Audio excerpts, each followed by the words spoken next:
Hey there, we are continuing our journey on the purchase or sale of a home. So today we're going to be talking about an appraisal. Hi, I'm Clara Duran Reed with the Duran Reed firm, and I'm happy to join you here today. The appraisal, why do we need an appraisal? If there's going to be a loan, so if the buyer is getting a loan from a bank, they're probably going to be doing, let's just say 20% down payment. So if the purchase price is $1 million, the buyer is putting down 200,000 and the loan is going to be 800,000. So the bank is going to send an appraiser to go take a look at the property inside and out and make sure that the value is there. So the bank wants to make sure that this house is actually worth $1 million. But let's take a look at what is the appraiser looking at. The appraiser is going to be looking at least 3 to 5 homes in the surrounding area that are similar in characteristic. Now, they want to be in the same city. So just because they're looking at a 1-mile radius, they have to make sure that they're in the same city. I had a transaction once where the property was in Redondo Beach. The appraiser came out and he was looking at properties in Lawndale, which is a different city across the street, but a totally different city. So we needed to show him the correct comparables in the city of Redondo Beach. So sometimes the appraisers are from out of the area.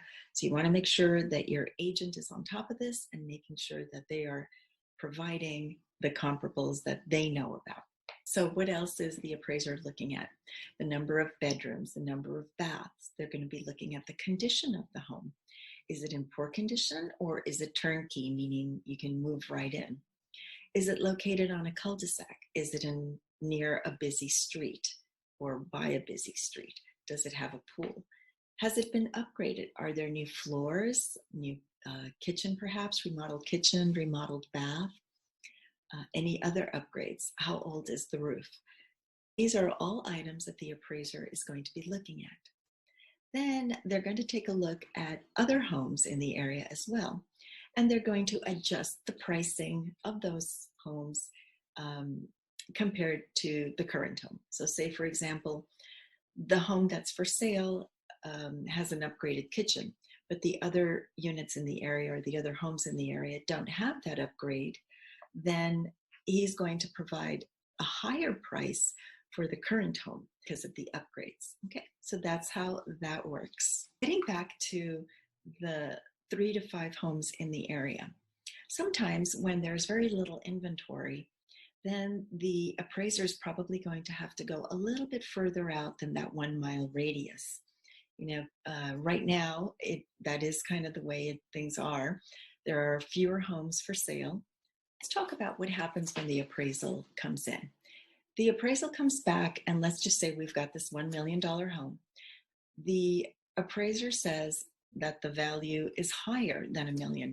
I've had a few of those, and the buyer should be very happy that they're getting a good price for this property that they're purchasing.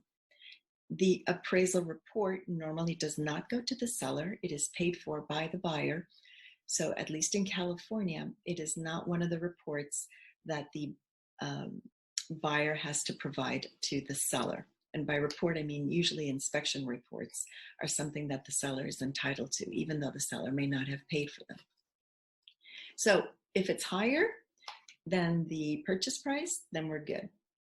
If it's at the purchase price, then that's good too. The buyer knows that they are purchasing a property where the purchase price is been confirmed by the bank as being the right value. The value is the same as the purchase price. As in the event when the appraiser comes back and says that the value is lower than the purchase price.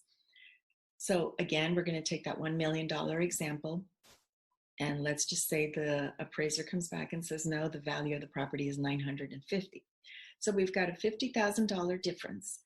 3 things can happen. The seller can lower the price to maybe $950,000, or perhaps the 2 parties can meet somewhere and there could be a negotiation. So say, for example, the buyer comes up and the seller comes down, and at some point they'll be able to come to an agreement as to the new purchase price. If the buyer decides Or if there is no agreement and the buyer decides to walk away, they can do that if they have an appraisal contingency in the purchase agreement. The appraiser has a very, very important role here, because remember, if there's a loan, the bank is also not a party, but they are an important third party to the transaction. So that's it for the appraisal, and good luck with your transaction. If you have any questions, feel free to give me a call. My number is below.